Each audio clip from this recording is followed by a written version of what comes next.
and welcome to I'm a Fan. I'm your host, Kimbra Eberly, and I'm also the producer of the show. Today, I have author, screenwriter, and musician Craig Spector that joins us today. Welcome, Craig. Hi, Kimbra. How you doing? I'm good. How have you been? And hi to everybody out there. Hi to Yeah. everybody out there in podcast land. So, I'm doing good. I'm good. doing good. I just had my birthday. I just celebrated my birthday on Friday. A happy birthday. Yeah. Yeah, I saw you had candles on some, I don't know, spread that somebody sent you with all kinds of fruit and stuff in it. Is that right? Oh, it was great. Well, my wife Tess baked a chocolate cake with strawberries on it, and then our friends Robert Montana and Cheryl Fratello sent this really fabulous edible arrangements platter with Yeah. chocolate dipped strawberries and all Oh, kinds of stuff. wow. And it was just like, oh wow, this was great, you know. Yeah. So So, we had homemade tacos and then that dessert spread. It was awesome. there's so much I want to get to in a short amount of time. God, I could do a 4 hour interview with you with your life and what you've accomplished. Truly, I mean, you and I have been friends since high school, dating way back a Yeah, long time. way back Yeah. into the 70s. We were friends in the 70s. Yeah. Yes, yes. I mean, but I wanted to talk about being those bohemians and moving to New York City. For me, it was for music, and for you, it was for music too, I believe. And you It was for became music and also for writing because I was working on the book with John Scott. right, right. So you moved to New York, and I want to talk about. I want to get right to writing that book and living in New York City. I know you were a messenger at the time. I actually worked at the same company, Educated and Dedicated Messenger Service. You For a were, little bit, yeah, you were. Yeah. and you were one of the first roller skating messengers. The entire what I worked as a messenger for about 2 years with educated and dedicated, and I never saw another one the entire time. And I Right. skated 20 miles a day. I Yeah. skated 20 miles a day in Midtown Manhattan. I never saw another one until just before I left.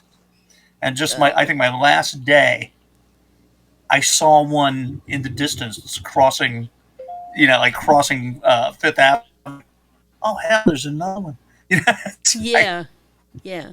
So yeah. what was really crazy about that? Now you and Skip were writing this book, Light at the End, and you took it. Tell me the story of how you got a break in the writing and publishing industry, how you were discovered, because it's a very unique story and a clever one.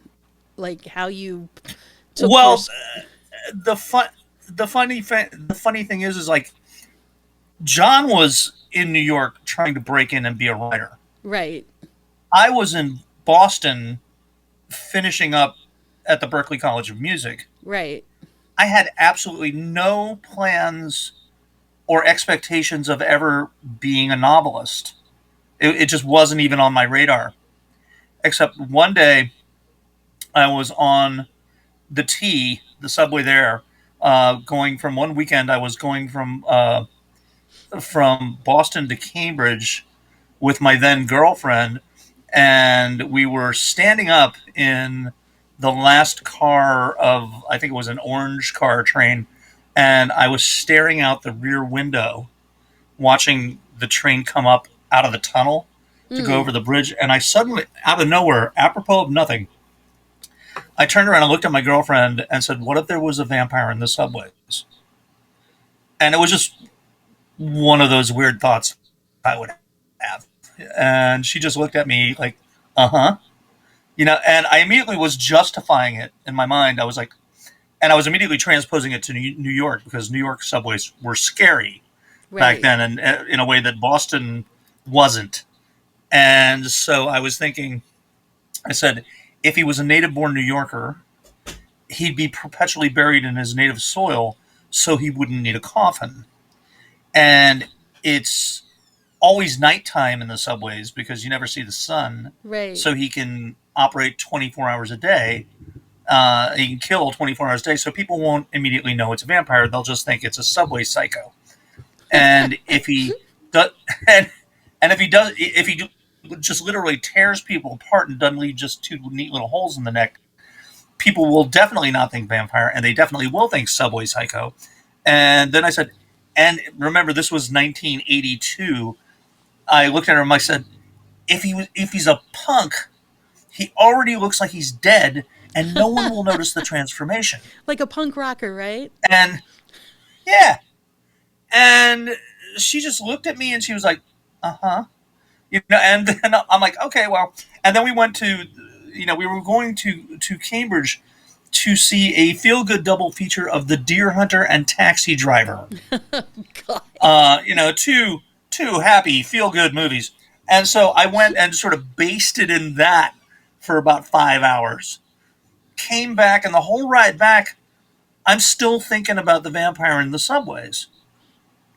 And so when I got back to my apartment in Boston, I called John in New York, and that's you guys were all living in Mars Hall, Mars Hall. in that Yep. one room Five studio apartment with five people living in it. 5-story walk up too. Yeah. And I said, I told John, I got this great idea because John had just sold, I think, 2 stories to the old Twilight Zone magazine. Yeah. Um, And back then, and remember, I Craig, called, back then, you used a typewriter too. You didn't have computers. So John was clickety, clickety, click the whole time, yeah, all night long. The typewriter would be going. I'm like, oh my God, yeah, don't sleep. yeah, uh, just crazy. So I told him the whole thing, and I'm like, I got this great idea for a short story. Um, why don't we write it and then we can sell it to Twilight Zone and make a couple $100? It'll be great. And as I recall, John's first reaction was, "Yeah, I'm busy." Mm. And so time went on, and every time I would talk to him, or whenever I'd go down to New York to visit, I'd always be like, "What about the story? What about the story?" And finally, I was down one weekend, and I'm like, "What about the story?" And he kind of turned around. And he's like, "You know what? I'm officially sick of you. Uh, we're going to write this story tonight."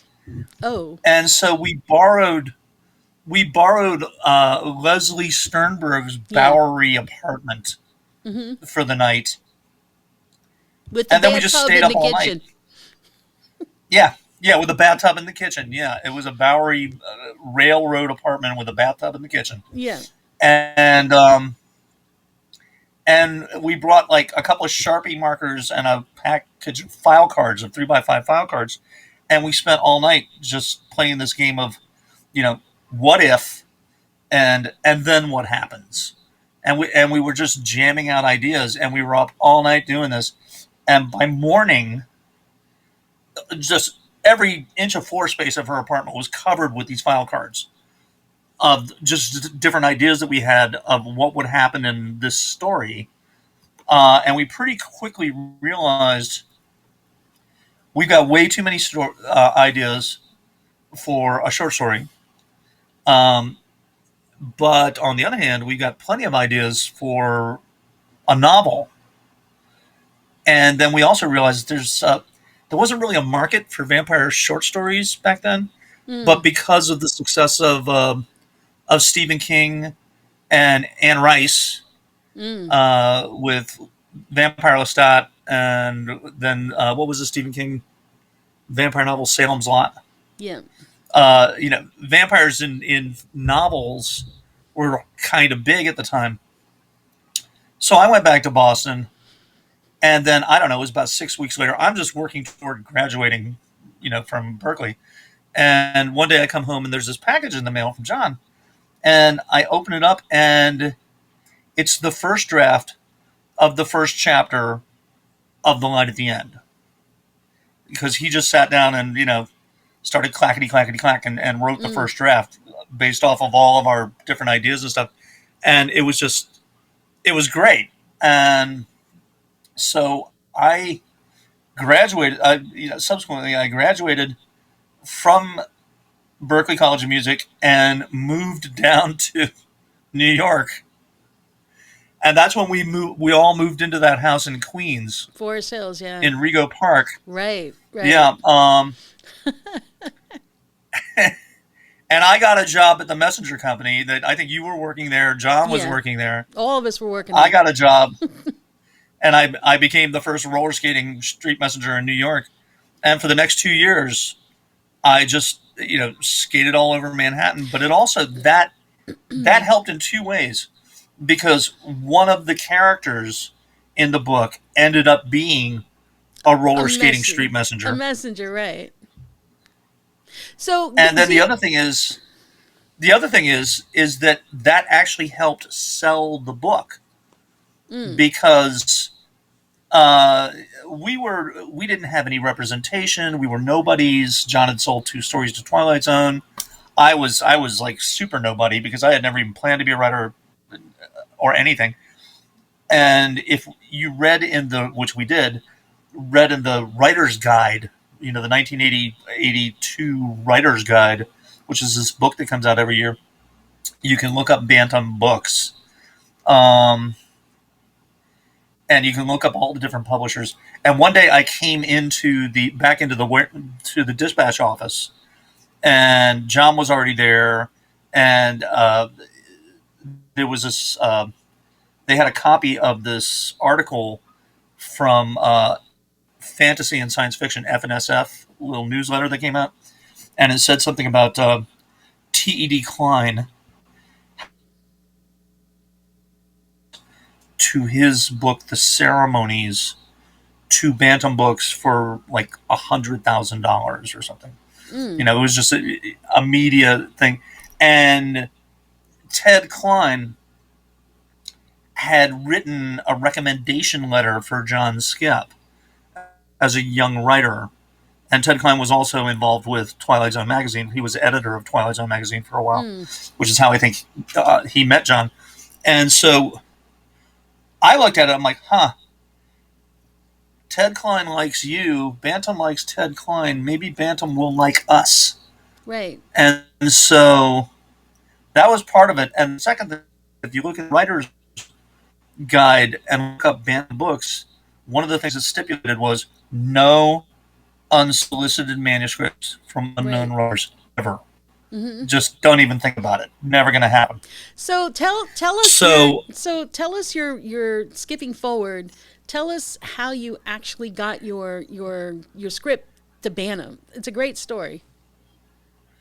well, the thing is like I knew, from that we had absolutely zero chance of even getting the book in the door at Bantam as young unknown writers. But I also knew from my experience as a street messenger that the receptionist at a major publishing house, part of her job is to turn away young unknown writers at the door. The other part of her job is to accept anything a messenger gives her. And so we wrote, we boiled the whole thing down into like 5 pages long, like the literary equivalent of a movie trailer. Because I also knew from experience, when the cart goes down the hall at a major publisher every morning and drops the mail in front of each editor's office, what do they go through first? They don't go through the 5 pound pile of paper. They go through all the light stuff. And so we made it light stuff. We just had this little pitch letter, and it was like getting it to him.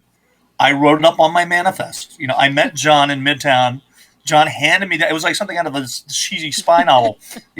John and I met in Midtown because he had the typewriter. I didn't even have a typewriter. And he had typed it all up and, put it in an envelope, and it looked all official.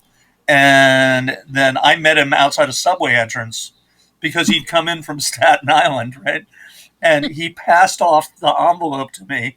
And then I wrote it up on my messenger manifest and skated over to Bantam at 666 Fifth Avenue and went up to the 26th floor, because at this point we knew everything. We knew where Lou Aronica was. We knew what floor he's on. everything. And I skated to the receptionist, and I was like, Veronica's expecting this sign here, and she's looking at me. She's like, I don't know anything about this. I'm like, I don't know anything about it either. Sign here. Can I use your phone? It's like, and she signs it, and she's like, no, and I'm like, okay, and then I skate away and get in the elevator and go back downstairs. I had no idea. Had no idea of what happened next, because that's one of those just sort of serendipity moments, right? Mm. 5 minutes. I found out later from talking with Lou Aronica Now he's that the edit. You have to say the he's the second I editor. He's the editor of Bantam, right? he was a young upcoming editor at Okay. Bantam, Okay. and we had aimed this directly at him. Okay. And so the first thing that happens is, and it's hard at the time. It's hard to even predict stuff like this, Mm. but it's kind of obvious in hindsight. When I left, the receptionist thought she screwed up, because if Lou Aronica was expecting a messenger package, she should know about it. So she just sort of put it off to the side. And 5 minutes later, Lou Aronica is going to lunch, and he's going to have lunch with another writer, so he hasn't brought anything to read. And he's waiting for the elevator, and the receptionist looks up and sees him, and she's like, Mr. Aronica, a messenger brought this. You're expecting this? And then he thought he must have screwed up, because if a messenger has delivered a package for him, he must have asked for it. And so he's like, I guess I do. And he grabs it, and the elevator opens, and he read it on the way down, and then he gets to the restaurant, and his lunch day canceled. So he didn't have anything to do for his lunch hour but read this proposal. Wow. and and he was like, wow, that's what he was reading, and he's going, wow, oh, it's got a cover letter from Ted Klein, cool. And then he reads the proposal, he's like, wow, this is kind of interesting, and then he comes back to his office after lunch, and he sits down at his computer or typewriter or whatever, and types out a letter and throws it in that day's outgoing mail. And we got a response the next day Mm. saying, please send me sample chapters. And we Mm. about had a heart attack. We Because you about didn't had a have heart any attack sample because chapters. no, we had them, but John had to type them over again because we Right. just had rough first, second draft with my handwritten notes and stuff. And so John had to type like something like 140 pages overnight and get this Wow. ready. Yeah, and for those And of we you who sent that don't, in. you have to remember the time. I mean, it was in the 80s, so there were no computer saving computer. It was Yeah. all hand type, scripts that went out. Yeah, Smith Yeah. Corona typewriter, and there was no email. No, this was primitive. This was when dinosaurs roamed the earth. And so we sent it in, and it took a couple of days, but 2 or 3 days later, we got another letter from him saying, "This looks really good. Send me the rest of the book." And this was like great news, and then absolutely horrifying, because there's like 450 pages of the rest of the book, which now John had to type, and it was hysterical. But that's how we sold the book. Yeah. Yeah, so they signed you up for Light at the End, but didn't they also was it just that book at that time, right? That you got signed for, or did you get signed for additional books? If a publisher was interested in you, they didn't want like a one-hit wonder. They Mm. wanted to buy, if they could buy 3 books from you, they like to buy 3 books instead of just one. Mm. Um, so we sat down and went through other ideas we had that could be novels, as a, and we talked about it, and we set it up. And I even, I dialed in my graphic art skills, and I brought like my colored markers and everything, and I drew out this color flow chart of a 5-year plan, you know, Wow. of books and movies and soundtrack music and all this stuff because we were gonna like do all of this, right? And we go into Bantam, and I mean we're broke ass broke Yeah. We all were. messengers. Yeah. John had to borrow somebody's shoes. I mean, I think he borrowed Ted's? Ted what was the name of Boyard's? the roommate?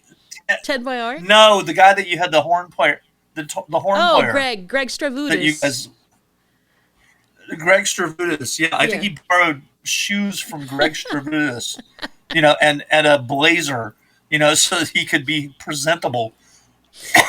And we go into the Bantam office, and we're meeting with Lou, and it turns out Lou is our age, you know, Yeah. um, and he's telling he and his assistant there, and he's telling we're just having this chat, and he's telling us all the things they loved about the book. Um, and finally, it gets to the point where he's like, he says, do you guys have anything else? And we sort of looked at each other, and I was like, yeah, we have this. And I reached into my messenger bag and pulled out this ridiculous 5-year plan and handed it to him. And then immediately we started pitching. We just started pitching, each next successive book. And Lou was just listening. He's like, uh-huh, uh-huh, uh-huh. And about maybe 5 minutes into this, he's like, can you guys excuse me for just a second? Hold on just a second. And he picks up the phone and he calls his secretary, and he's like, could you hold all my calls for the rest of the afternoon? and and he's like, okay, go on. And we pitch all of these like 5 books to him.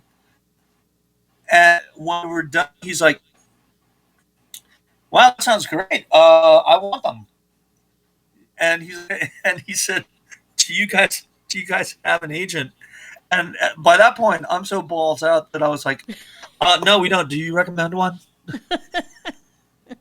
And he laughed. He said, I'm really not supposed to do this, but there's this one woman that I love working with. She and her husband are like a messenger, an agent team, and so gave us the number, and we left, and we went down the elevator. And remember, 1982, no cell phones. Right. We went over to the phone bank in the lobby of the building, called up this agency, and I'm on the phone with these agents or whoever answered the phone and was like, hi, you don't know us, but, blah, blah, blah, John Skip, Craig Spector, and we just met with Lou Ronica, and he wants to buy and wants to know, he actually wants to buy 5 of our books, and we don't have an agent, so we were wondering, would you be interested in meeting and possibly being our agent? And for an agent, this is kind of like, what's an agent going to say? No, I'm not interested. It's Right. like they get like 15, they get 15% commission. They're going to say no, and Right. so the next day, we go over and meet with the agents, and of course, they had already talked with Lou Aronica by the time we even got there, Mm. and hammered out the parameters of a deal.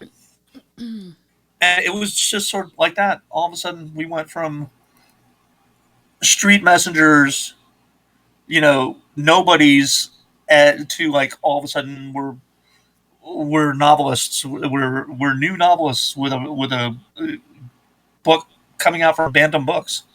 Right. So It was so pretty tell trippy. what's even trippier that I have to laugh about. Just tell us, like, when Lou asked you how you wanted to get paid, and he gave you options, and Oh yeah. you told him cash. Tell us Well, about this story, because oh yeah. my God, it's like, and it's back in the No, it wasn't '80s. Lou. It You, wasn't Lou. It was the agents. oh, the agents. Okay, Because John and right. I, John and I had decided from the outset, we split everything 50-50. And so the agents, made they said they broke it up, and they said first we're not don't want to do a 5 book deal. We want to do a 2 book deal and a 3 book deal. Because if we do you a 2 book deal and the books do well, then we can get more for the back three. And it's like, okay, fine. And then they made a 2 book deal, and it was it was something like I forget, but it was a lot of money at the time, like a $50,000 deal for 2 books, Mm-hmm. and and this is 1982, Yeah, so back then it was a lot of money. and we a lot more money than it would be today. Yeah.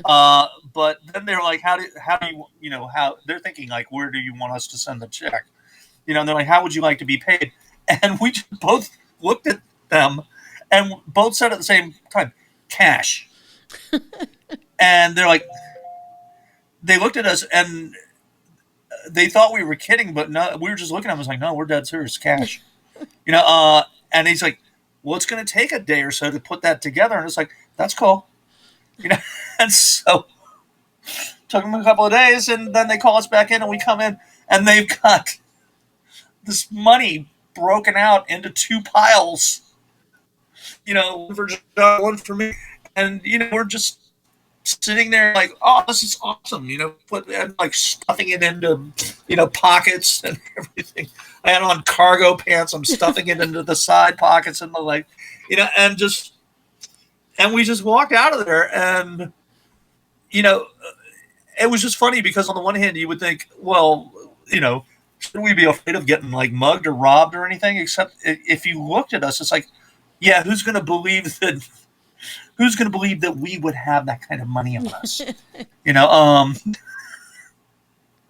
Wow. so that was pretty funny. Yeah, That really happened. so It's out of that came Light at the End, The Cleanup, The Scream, mhm. Yeah, Deadlines, The Bridge, I believe, and Animals. yeah. And also out of that came the phrase splatterpunk. It's a horror fiction That was kind of writing. born. It was kind of Yeah, born. that It was was kind of like a born from all that. yeah, and it was I believe Dave Scow, Richard Kristen Matheson, you and Skip came up with that movement of writing style back in the 80s. Yeah, it was weird. It wasn't really it was never a movement like we all got together and decided, well, let's form a movement. Right. But we eventually met each other at different conventions, and it helped that The Light at the End came out and became and landed on the New York Times bestseller list Mm. for mass market paperbacks. And so we were newly minted best selling authors, woohoo! And so we're just starting to get known, and John had been to these kind of conferences before. I had never been. I had never been to a convention like this in my life, but all of a sudden I'm going to these conventions around the country, and you fly in, and there's all these other publishers and editors and novelists and writers. And so we started meeting some of these people, and it turns out, like meeting David Scow, meeting Richard Christian Matheson, and having read or subsequently reading some of their work and going, oh my God, I love this guy's stuff. This is amazing. Hmm. And so there was this just kind of it was to me, it was like there was this organic shift in publishing in the mid 1980s in horror, Hmm. that this sea change is going to happen. And even at the time, I tried to explain it like we're probably the first generation of writers who weren't raised wholly on the literary tradition. You know, we were writers who read books, but also watched movies, Right. Right. and television, and a lot of and music, and a lot of rock and roll music, and all of those things came swirling in to the cultural mulch of it all. And we were all sitting around one night at a convention, a bunch of us, and we were having a drink, and we were talking. Cyberpunk had become big at the time, right? If you remember that. and and we were just all kind of having drinks and joking that it seems like nowadays, when something becomes hot, it's always like something dash punk. Like cyberpunk has become the big thing in publishing, and we started playing this game of like, I wonder what they'll call us. And so we were just, everybody was throwing around these different words and just, going, nah, or we laugh a little bit like, nah, and then we're just kind of like talking and chatting. And then all of a sudden, kind of out of nowhere, David Scal goes, splatterpunk. And we all looked at him and it was like, that. Yes, splatterpunk. So Yeah. I want to try to move forward a little bit, but not. I just want to mention real quick that you did collaborate on a script for Nightmare on Elm Street 5, The Dream Child.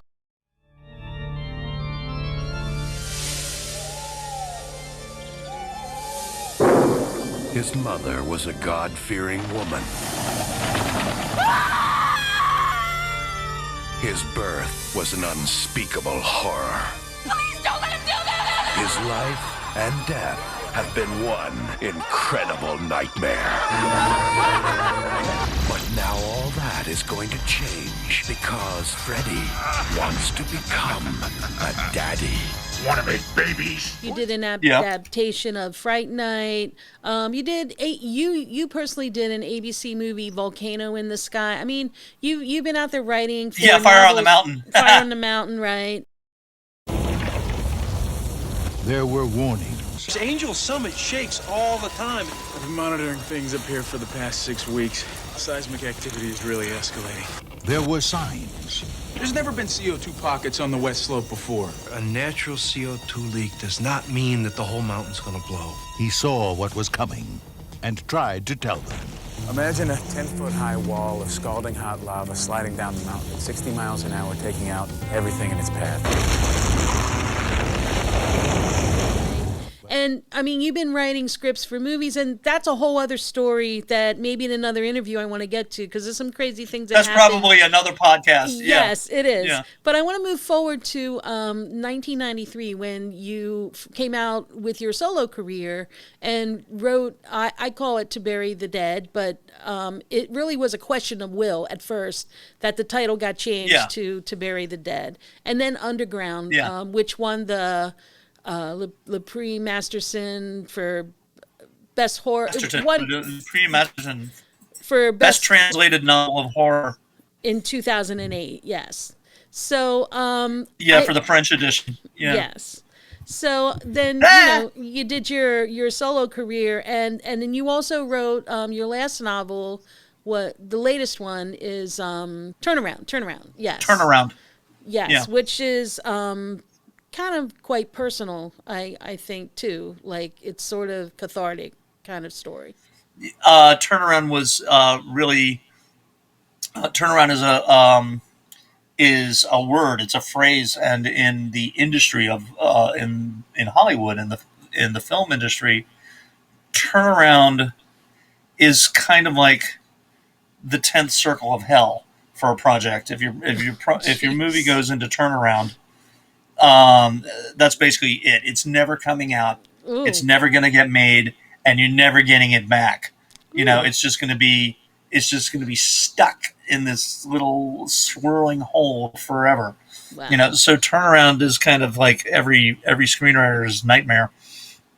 I ended up writing this novel about a writer who's kind of reached he's having an early midlife crisis in his career and in his life, and he's working on this screenplay for this producer who's just keeps getting one more free rewrite out of him, to try to get this, and he just keeps doing this. He needs to get this movie made.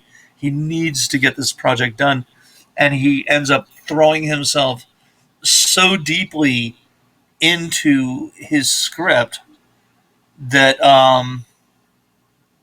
he starts, he starts actually waking up, and he's in the script that he wrote. He's in his own script world, and he's the only one who knows it. And so you know, he's got this. He's sort of stumbled into this weird doorway into an alternate world of his own creation, and it's like I always said as a writer. I always said you breathe life into your characters until your characters come to life. Mm. Okay. Um, In some cases, I don't know if that would and be a good he thing. Like, it really it could go either way. But and I've noticed it in my own career. I know when one of the ways I know that that's happening is I've got this idea that I've mapped out and outlined and everything, and I've got these characters, and I know who they are, and I know what they're supposed to be doing and supposed to be saying, and then I get to that moment when I'm writing it, and I go to have this, any one character, and then they're going to say this, and I go to do it, and they're like, it's like, and the character will not say what I want him to say. And I'm typing. I'm like, no, you have to say this.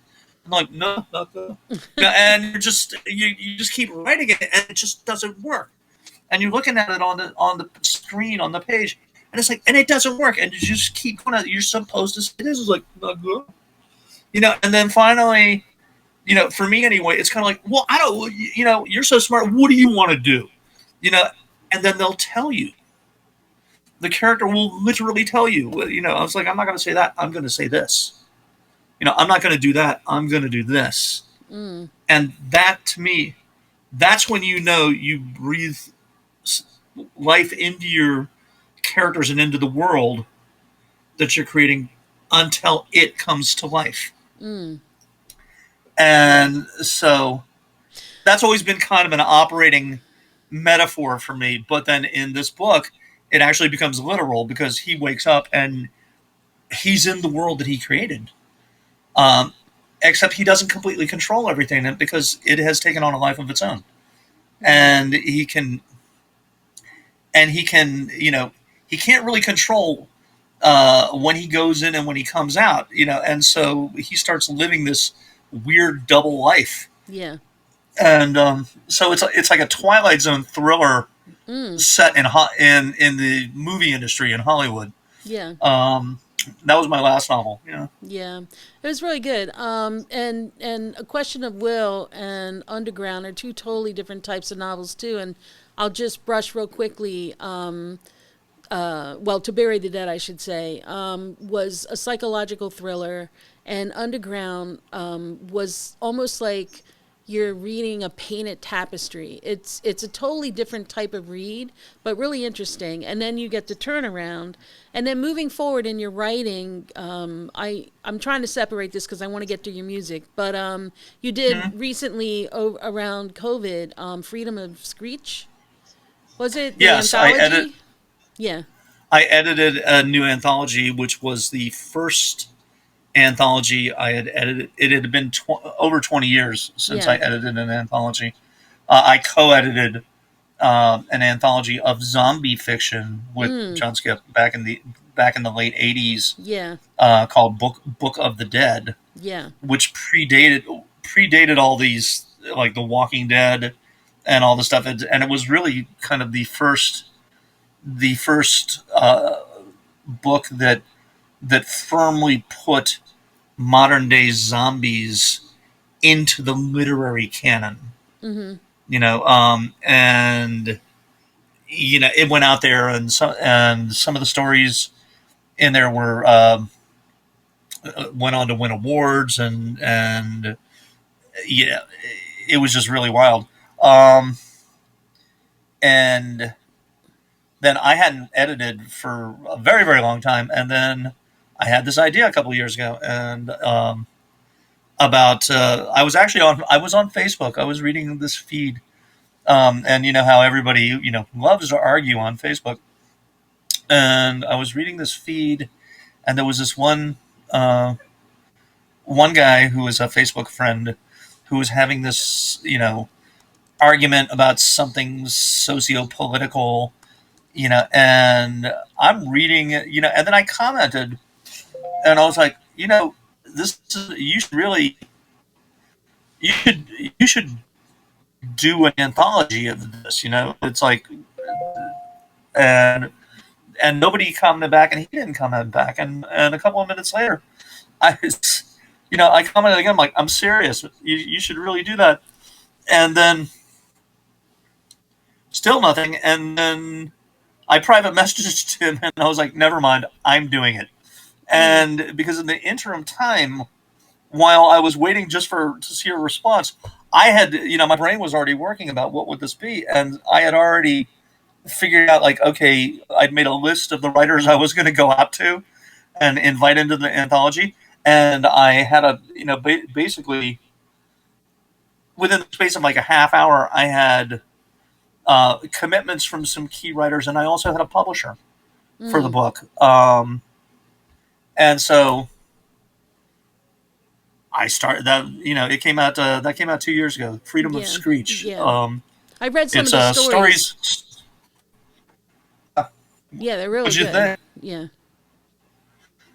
So, Craig, there's some amazing talent in there. Yeah. I'm going to put that up so people can go to Amazon or wherever you want them to go to get it.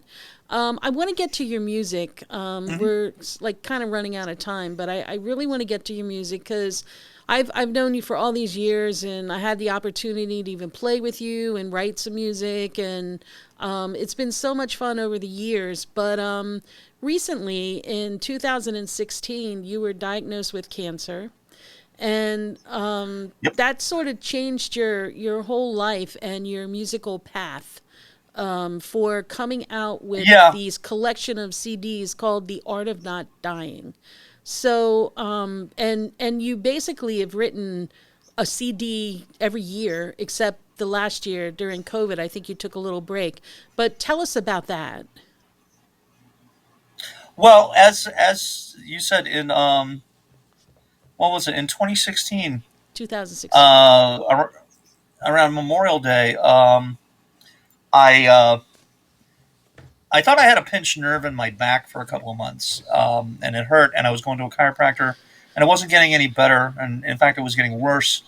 And finally, it just got so bad that I was in like a severe amount of pain every day, and it came down to like Memorial Day weekend of 2016.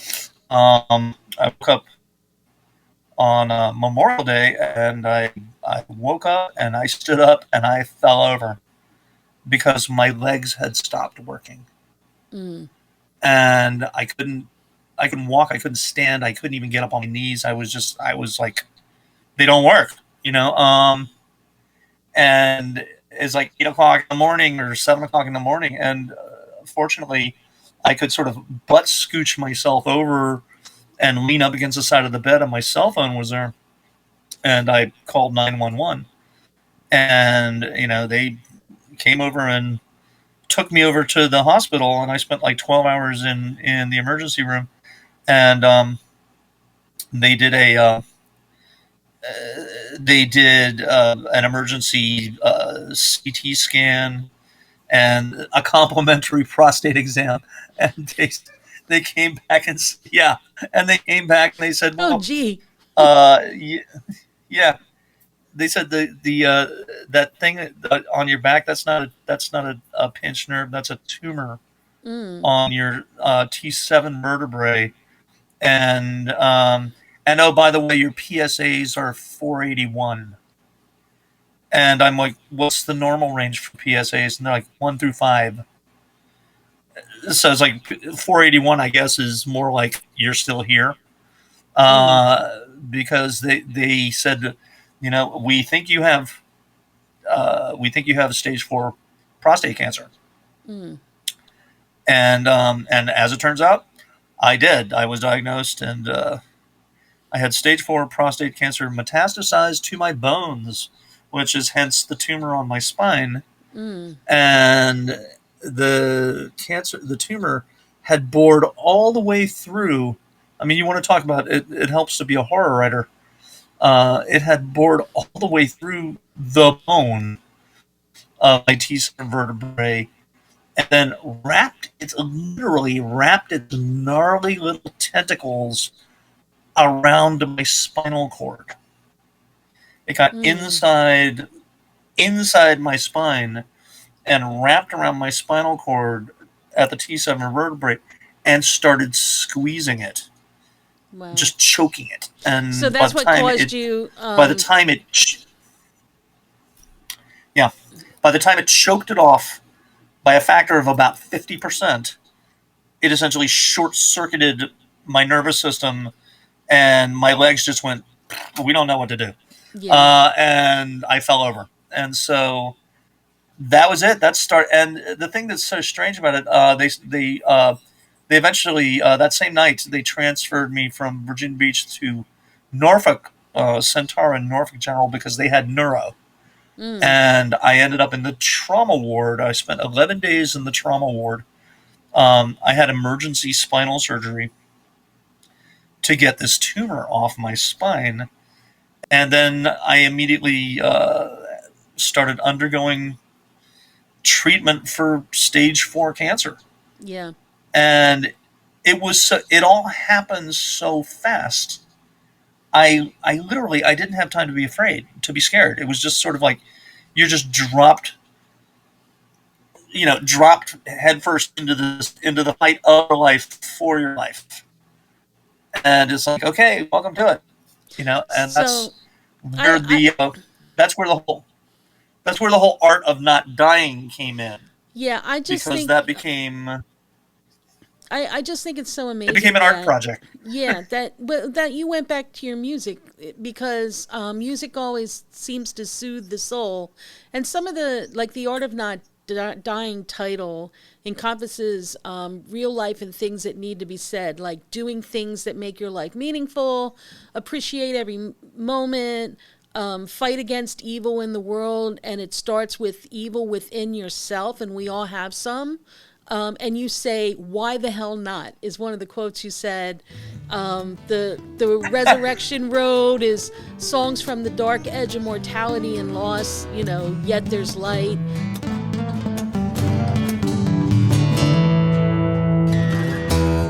Oh, baby, don't you cry. Don't mistake me for some other guy. I'm not here to do you harm. Let me wrap you up and keep you warm. Oh, baby, fear no fear. Let me take you far away from here. There's a place where we can go. There's a thing I think you need to know. I've come to testify. Love is the only reason why. I come to testify. And I love you till the day I die. Outpost is a cancer survivor and warrior kind of CD. You say the game is rigged, and you just won't play. I hate to break it to ya, we gotta do it all anyway. Ain't no free ride out of Danger Town. Let me tell you something, help it all go down. We are the sun, we are the stars.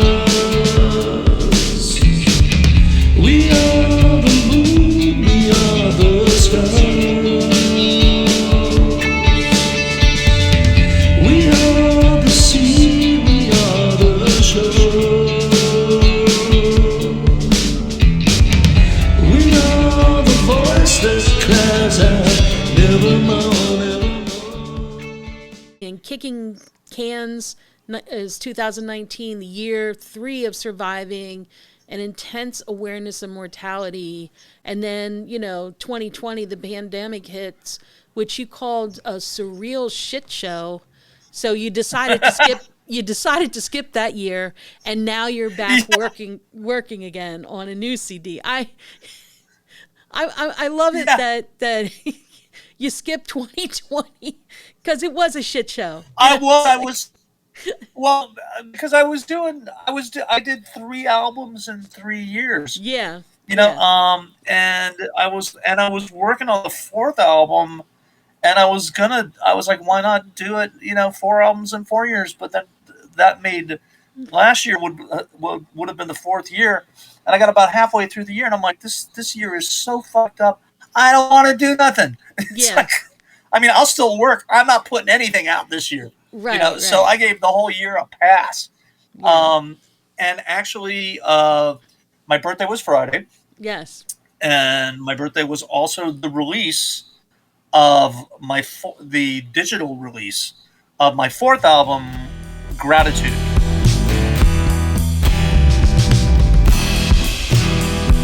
Just when it seems that all is lost and everything is ash, comes a fleeting bit of light,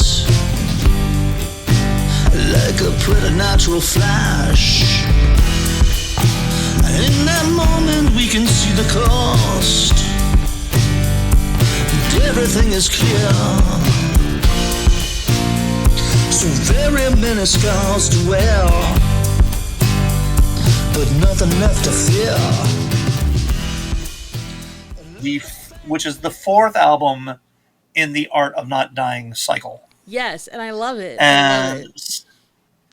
And so these are all this is all wonders of the 21st century. I do this all myself. Yes. I mean, these songs are all sort of, they're written, performed, recorded, and produced by me, by myself. At your home, which is great. At my home, in my little home studio. But then I can also, because of the wonders of the 21st century, I have international digital distribution. Yeah. So I can do an album, put it out there, and then it's out in the world, and then it's all over the world, and anybody can buy it in any of the countries. And I picked like international distribution for it, and so it's on iTunes. It's on Amazon. Yeah, I know you have a lot of international fans too. So I want to ask you, what's next for you? What's on your agenda? Well, it's kind of strange. Earlier this year, Memorial Day of this year, I celebrated my 5th anniversary, 5 years as a stage 4 cancer warrior survivor. Yeah. And, that's kind of an accomplishment unto itself. Yes, it is. My one doctor told me that one day, he's like, 20 years ago, what you have was a death sentence. Mm. Nowadays, it's a chronic manageable condition. Mm. And I'm like, I'll take that. Yeah. It's like, but it does change you. Yes. In a lot of ways, because, it changes not only how you think about things and how you feel about things, but it changes your daily life. I joke with my oncologist. One day I was seeing him, and I'm like, wow, this stage 4 Mets is it's really kind of a full-time job, isn't it? It's like every day, it's like you want to see some meds? I got some meds. Yeah. Wow. Opioids. I take them every day, because I have to do pain management, and I have to, take all the, on Tuesday I go and I have my monthly injection of the ADT therapy, which every month I go in and they stick a needle in my abdominal area.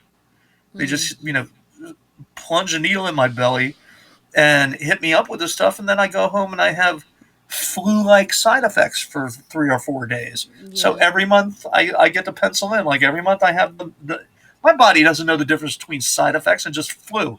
So every month I have the man-made flu for 4 days. But You know, amazingly, you seem to be able to get things done, like your music and writing, and these projects that you're coming out with. And I think it's really great. And I think you have a really good attitude and show a lot of courage, for fighting cancer and staying creative. Because I think your outlet is your creativity, and it keeps and it keeps yes, going. very much so.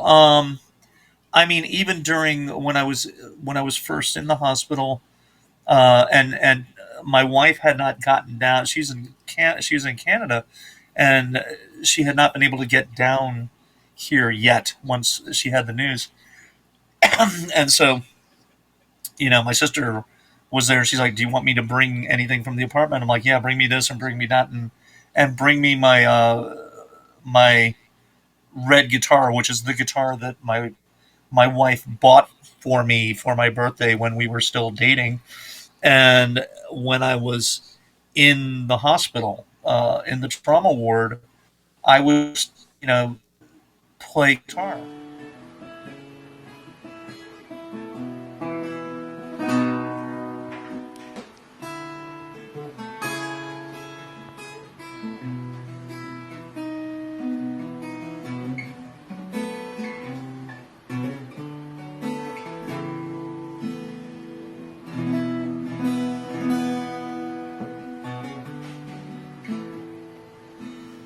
And I wrote a song called "Hospital Song," ironically, while I was in the trauma ward. Yeah, and I saw because you. it just You sent at that time. You sent a picture out with you butt naked and holding a guitar only. I was Yeah, that's your humor. yes I mean, that really. I saw I it was and like, oh shit.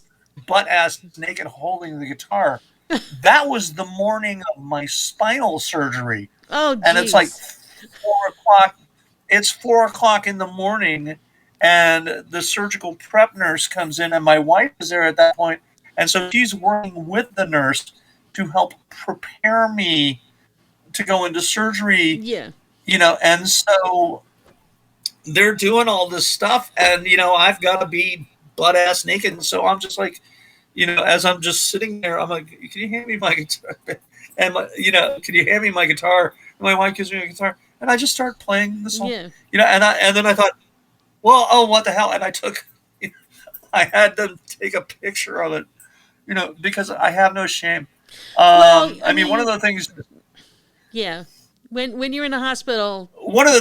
you're in the, yeah, when you're in the hospital, the first two casualties of being in the hospital with a serious health problem are modesty and shame. It's like, forget it. They're going to see everything, and and you have no privacy, and it's just this is how it is. So I So just want to end on this. I would love, I could talk to you for hours. But you are actually doing a few tracks on my songs that is coming out this year. Thank you so much. I'm honored to have you yes, doing those tracks. I'm so yeah. excited. And I'm hoping that your CD Gratitude will be coming out soon, like in October maybe, if we're lucky. And I want to. Well, the actual the physical CD will be coming out later this year, but Okay. the digital version released on my birthday on Friday. Oh wow. Okay. So So send me that link and I'll post it up on my sites too. Because I want to give people an opportunity yeah, to get it. It's yeah. really fabulous stuff. Really deep, thoughtful Oh, thank you. music. And I critiqued you a few times. I remember when songs as they came out, and like I have a few of my favorite. But Craig, thank you so much for being on this show. And I just want you to know, I'm a fan, Ah, and continue to be well, a thanks, fan. Kim. we've been friends for so long, and you've sung vocals on demos of mine over the years, and going all the way back to when I was in Berklee College of Music. Oh my God, yes. And so we go way back. Yeah. But good times. So it's yeah. it'll be fun. I will have you on again, maybe another podcast, and we can talk about some more fun times with your career, because I know we missed a lot. I had to condense it, but thank you. Yeah, thank you so much, and I will talk to you soon, my friend.